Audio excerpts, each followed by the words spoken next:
কেন্দ্রীয় স্বরাষ্ট্রমন্ত্রী অমিত শাহ তিনি কলকাতায় নানা ধরনের বিভ্রান্তি ছড়িয়েছেন। দেশের সুরক্ষা, সীমান্ত রক্ষায় তিনি এবং তাঁর দফতর কতখানি ব্যর্থ সেটা তিনি নিজেও জানেন এবং সেখান থেকে নজর ঘোরাতে কিছু ভুলভাল যুক্তি দিয়েছেন। তো আমাদের দলের তরফ থেকে তো পরিষ্কার বলে দেওয়া হয়েছে যে ওনারই আগে ইস্তফা দেওয়া উচিত, পদত্যাগ করা উচিত।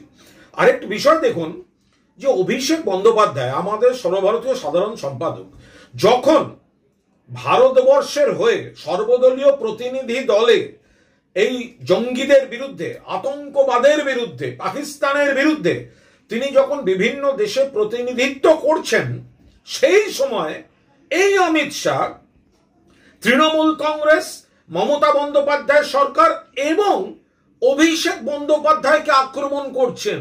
ভেবে দেখুন, যখন অভিষেক বন্দ্যোপাধ্যায় ভারতবর্ষের হয়ে সর্বদলীয় প্রতিনিধি দলের সেরা পারফর্মার হিসেবে দেশে দেশে ভারতবর্ষের কণ্ঠকে প্রতিধ্বনিত করছেন, ভারতবর্ষের শত্রুদের উপর আক্রমণ করছেন, সেই সময় বাংলায় এসে অভিষেক বন্দ্যোপাধ্যায়কে খোঁচা মারছেন। কি বলছেন অমিত শাহ?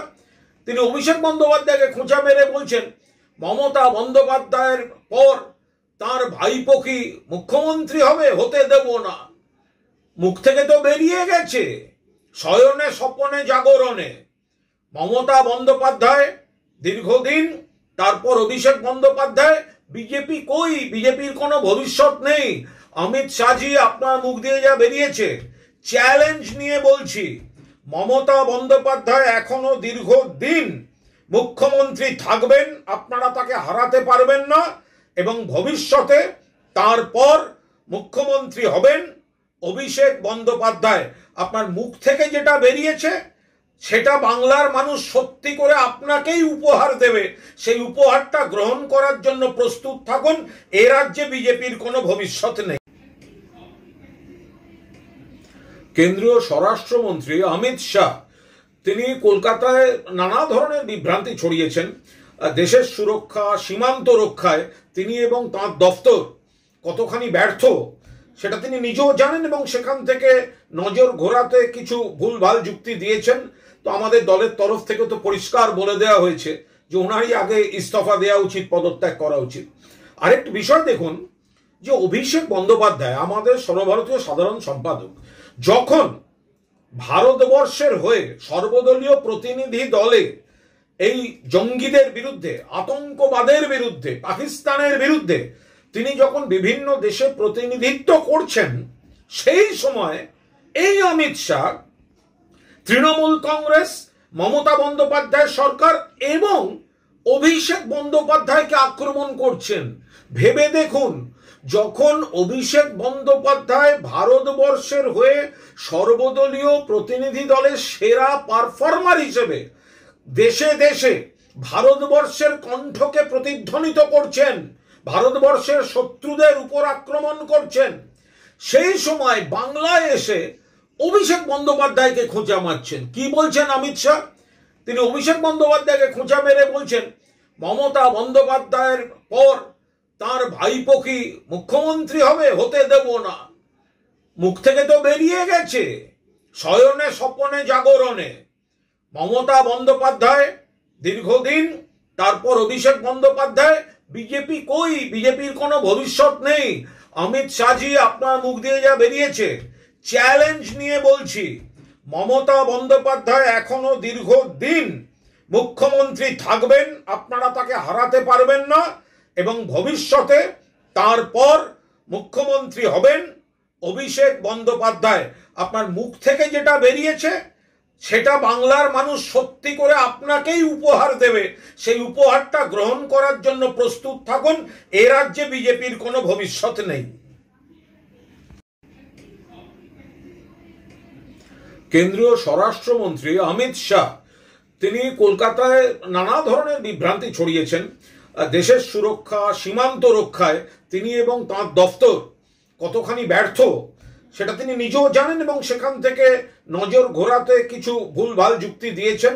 তো আমাদের দলের তরফ থেকে তো পরিষ্কার বলে দেওয়া হয়েছে যে ওনারই আগে ইস্তফা দেওয়া উচিত, পদত্যাগ করা উচিত।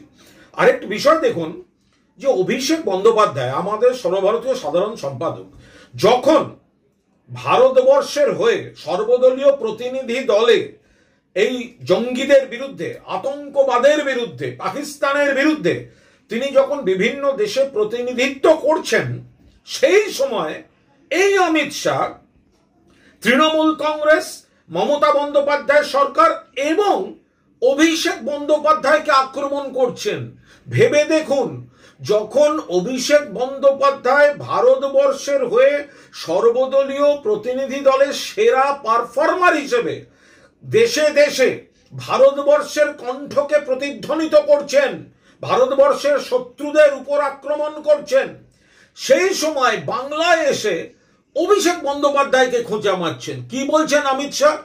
তিনি অভিষেক বন্দ্যোপাধ্যায়কে খোঁচা মেরে বলছেন মমতা বন্দ্যোপাধ্যায়ের পর তার ভাইপো কি মুখ্যমন্ত্রী হবে, হতে দেব না। মুখ থেকে তো বেরিয়ে গেছে, শয়নে স্বপনে জাগরণে। মমতা বন্দ্যোপাধ্যায় দীর্ঘদিন, তারপর অভিষেক বন্দ্যোপাধ্যায়। বিজেপি কই? বিজেপির কোনো ভবিষ্যৎ নেই।